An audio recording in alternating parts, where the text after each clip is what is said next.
Shalom Bapak Ibu Saudara yang dikasihi Tuhan. Kita kembali bersama dalam pengajaran firman iman kali ini.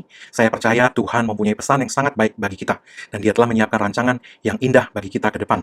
Kita akan melihat Kejadian pasal 47 ayat 13-27 mengenai kelaparan besar yang terjadi di Mesir. Tetapi sebelum kita mulai membacanya, saya perlu menyampaikan terlebih dahulu bahwa ketika kelaparan itu terjadi, kerajaan Mesir tidak mengalami kehancuran.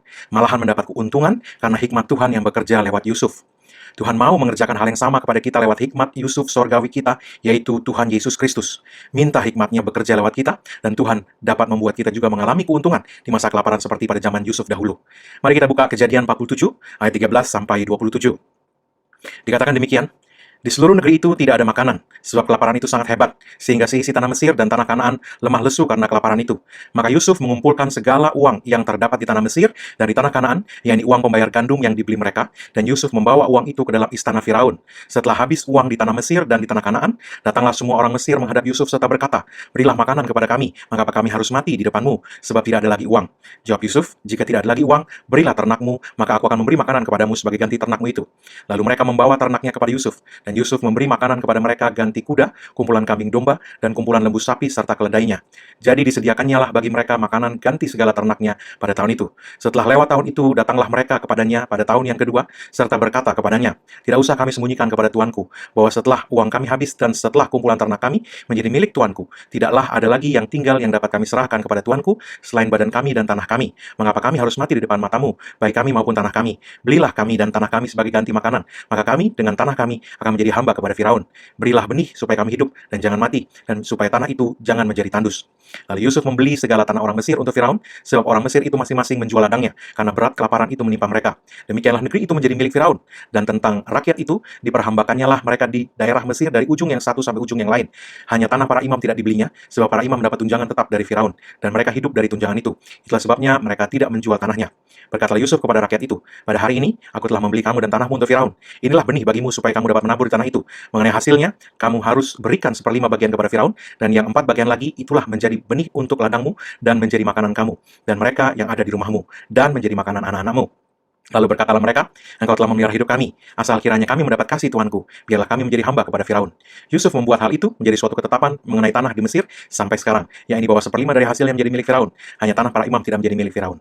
Maka diamlah Israel di tanah Mesir, di tanah Goshen, dan mereka menjadi penduduk di situ. Mereka beranak cucu dan sangat bertambah banyak. Bapak Ibu Saudara yang dikasih Tuhan, kita melihat dari ayat-ayat ini, karena hikmat yang bekerja pada Yusuf, kerajaan Mesir yang semestinya hancur karena kelaparan yang sangat besar yang terjadi saat itu, malahan menjadi semakin kaya, semakin makmur, dan sistem keuangan mereka mengalami kemajuan yang luar biasa. Rakyatnya yang seharusnya binasa kelaparan terselamatkan, dan di akhir masa kelaparan itu, mereka semua beroleh benih untuk dapat kembali menabur dan beroleh penghasilan. Karena hikmat Yusuf, orang Israel juga mengalami kemajuan yang luar biasa. Bapak Ibu Saudara yang dikasih Tuhan, dalam Yeremia 17 ayat 7-8 dikatakan, "Diberkatilah orang yang mengandalkan Tuhan, yang menaruh harapannya pada Tuhan. Ia akan seperti pohon yang ditanam di tepi air, yang merambatkan akar-akarnya ke tepi batang air, dan yang tidak mengalami datangnya panas terik, yang daunnya tetap hijau, yang tidak khawatir dalam tahun kering, dan yang tidak berhenti menghasilkan buah." Tidak mengalami datangnya panas terik. Ini yang Tuhan mau kerjakan kepada kita. Ayat ini berkata, panas terik datang, akan tetapi mereka yang mengandalkan Tuhan tidak mengalaminya. Mengapa Tuhan mau mengerjakan ini buat kita? Karena Dia mengasihi kita. Tuhan mau memelihara kita dan menunjukkan kebaikan serta menggenapi janji-janjinya dalam hidup kita. Ketika kita memandang kepada Tuhan dan melihat kebaikannya, termanifestasi dalam hidup kita, dunia akan melihat kebaikan Tuhan yang bekerja dalam hidup kita itu. Mereka akan tertarik untuk datang kepadanya. Sayangnya, banyak juga anak-anak Tuhan yang meragukan atau tidak dapat melihat kasih Tuhan kepada mereka. Dan mereka tidak mempercayai bahwa Tuhan memiliki rancangan yang baik buat mereka. Sekalipun di tengah keadaan yang kelihatannya tidak baik, kita tidak dapat mengalami terobosan dengan mencoba menarik firman Tuhan ke level pengalaman hidup kita dan menggunakannya untuk membenarkan keadaan di mana kita sedang berada. Sebaliknya, kita perlu firman Tuhan menunjukkan kepada kita level yang sebenarnya di mana Tuhan mau hidup kita berada, dan mengizinkan firman Tuhan itu membawa pengalaman hidup kita naik ke level yang ditunjukkan firman Tuhan itu. Adalah sangat menggoda untuk berkata bahwa memang sudah sewajarnya kita mengalami suatu hal, sebab semua orang juga mengalaminya. Memang semua sedang sepi, semua kekeringan, semua kekurangan. Tapi apa yang dikatakan firman Tuhan sebenarnya? Apa yang firman Tuhan katakan telah disediakan Tuhan untuk kita? Izinkan firman Tuhan mengubah pikiran kita untuk dapat melihat level pengalaman hidup yang sebenarnya Tuhan katakan Dia telah sediakan bagi kita. Izinkan firman Tuhan itu menyelaraskan iman kita menjadi sesuai dengan apa yang Tuhan telah katakan, dan menggerakkan kita untuk bertindak sesuai dengan firman itu, dan membuat pengalaman hidup kita menjadi sesuai dengan perkataan Tuhan itu. Kita perlu mendengar firman Tuhan yang menunjukkan apa yang Tuhan telah janjikan dan sediakan bagi kita. Firman yang di atas situasi natural kita. Itu yang kita perlu dengar. Sebab firman Tuhan seperti itulah yang akan membawa kita naik ke level kehidupan yang sesuai dengan janji-janji Tuhan. Yaitu kehidupan yang di atas situasi natural. Mazmur 91 berkata, walau 1.000 orang rebah di sisiku dan 10.000 di sebelah kananku, hal itu tidak akan menimpa aku. Itulah yang Tuhan kerjakan buat kita. Itulah yang Tuhan mau lakukan untuk kita. Level kehidupan di atas situasi natural.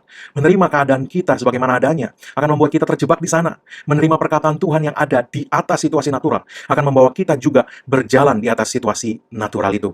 Matius 14 ayat 25-31 berkata, kira-kira jam 3 malam, datanglah Yesus kepada mereka berjalan di atas air.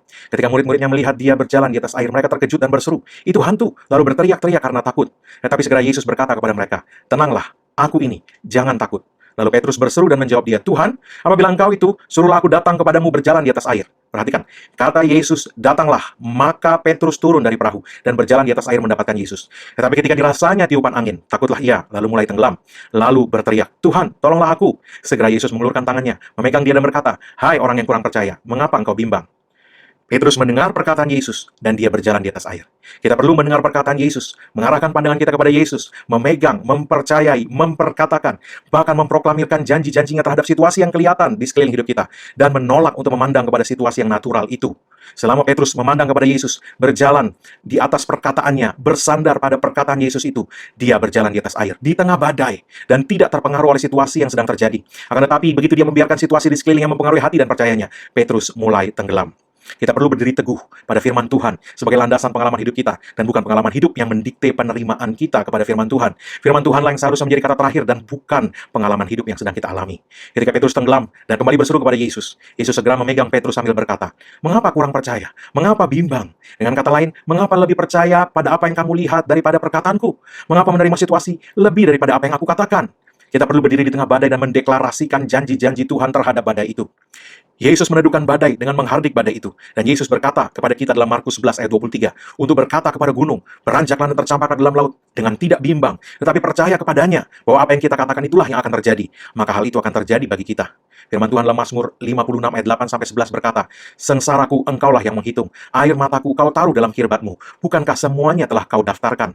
Maka musuhku akan mundur pada waktu aku berseru. Aku yakin bahwa Allah memihak kepadaku. Kepada Allah firman-Nya kupuji, kepada Tuhan firman-Nya kupuji, kepada Allah aku percaya, aku tidak takut. Apakah yang dapat dilakukan manusia terhadap aku? Apa yang dikatakan pemazmur tadi? Di tengah sengsaranya dia berseru kepada Tuhan. Dia menaruh keyakinannya pada Tuhan. Dia menaruh percayanya pada firman Tuhan. Dan dia menolak memandang kepada manusia, atau dengan kata lain kepada situasi natural yang sedang dihadapinya. Pemazmur sedang mengalami sengsara ketika dia mengatakan hal-hal ini dan melakukannya. Apa yang kemudian terjadi? Mazmur 56 ayat 13-nya mengatakan bahwa pemazmur diluputkan Tuhan dari maut, dan bahkan tidak sampai tersandung sedikit pun. Sebab engkau telah meluputkan aku daripada maut, bahkan menjaga kakiku sehingga tidak tersandung, maka aku boleh berjalan di hadapan Tuhan dalam cahaya kehidupan. Jangan menilai firman Tuhan atas dasar pengalaman kita. Wah, kok nggak terjadi, dan sebagainya. Tetapi biarkan firman Tuhan yang menilai pengalaman kita, dan memberitahukan kepada kita bahwa bukan itu sebenarnya bagian kita. Bahwa bagian kita sebenarnya ada di atas situasi yang sedang terjadi. Dan biarkan firman Tuhan mengangkat kita ke tempat yang seharusnya terjadi pada kita sesuai perkataan Tuhan itu. Yesaya 60 ayat 2 berkata, sebab sesungguhnya kegelapan menutupi bumi, dan kekelaman menutupi bangsa-bangsa. Tetapi terang Tuhan terbit atasmu, dan kemuliaannya menjadi nyata atasmu. Ayat 5-nya berkata, pada waktu itu engkau akan heran melihat dan berseri-seri. Engkau akan tercengang dan berbesar hati, sebab kelimpahan dari seberang laut akan beralih kepadamu, dan kekayaan bangsa-bangsa akan datang kepadamu. Pada waktu kegelapan menutupi bumi, kelimpahan seberang lautan akan beralih kepadamu, dan kekayaan bangsa-bangsa akan datang kepadamu. Percayai hal ini, berdiri teguh di atasnya, stand firmly upon it. Kepada Tuhan firman-Nya kupuji, kepada Tuhan firman-Nya kupuji, kepada Tuhan firman-Nya kupuji. Pemazmur berdiri teguh di atas perkataan Tuhan, dan perkataan Tuhan itu meluputkannya dan mengubah situasi hidupnya. Matius 6 ayat 13 berkata, dan janganlah membawa kami ke dalam pencobaan, tetapi lepaskanlah kami daripada yang jahat. Dalam doa Bapa kami, Yesus mengajarkan murid-muridnya untuk setiap hari berdoa kepada Bapa untuk dilepaskan dari yang jahat, dan supaya Tuhan menjaga mereka supaya tidak dibawa ke dalam pencobaan.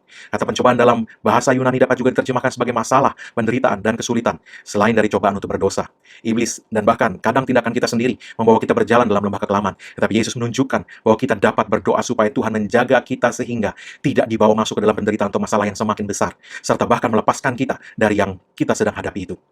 Di dalam lembah kekelaman, Tuhan tidak meninggalkan kita. Dia ada bersama kita, dan Dia mau kita menaruhkan percaya kita kepadanya untuk membawa kita keluar dari kesukaran itu. Mazmur 23 ayat 4-5 berkata, sekalipun aku berjalan dalam lembah kekelaman, aku tidak takut bahaya, sebab engkau besertaku. Gadamu dan tongkatmu itulah yang menghibur aku. Engkau menyediakan hidangan bagiku di hadapan lawanku. Engkau mengurapi kepalaku dengan minyak, pialaku penuh melimpah. Harapkan kemenangan di tengah kekelaman. Harapkan terobosan di tengah kekelaman. Percayai dia. 1 Petrus 5 ayat 8-10 berkata, sadarlah dan berjaga-jagalah. Lawanmu, si iblis, berjalan keliling sama seperti singa yang mengaum-ngaum dan mencari orang yang dapat ditelannya. Lawanlah dia dengan iman yang teguh. Sebab kamu tahu bahwa semua saudaramu di seluruh dunia menanggung penderitaan yang sama. Dan Allah, sumber segala kasih karunia yang telah memanggil kamu dalam Kristus kepada kemuliaan yang kekal, akan melengkapi, meneguhkan, menguatkan, dan mengokohkan kamu sesudah kamu menderita seketika lamanya. Efesus 6 dalam bahasa Inggris menyebut hari yang jahat dengan evil day. Bentuknya tunggal, hari yang jahat, seketika lamanya. Sebentar, pendek. Tetapi saat berbicara hari-hari yang baik, firman Tuhan menggunakan kata good days, bentuk majemuk, hari-hari yang baik. Mazmur 34 ayat 12 berkata, siapakah orang yang menyukai hidup, yang mengingini umur panjang untuk menikmati yang baik? Umur panjang di sini dalam bahasa Inggris adalah many days, banyak hari-hari untuk menikmati yang baik.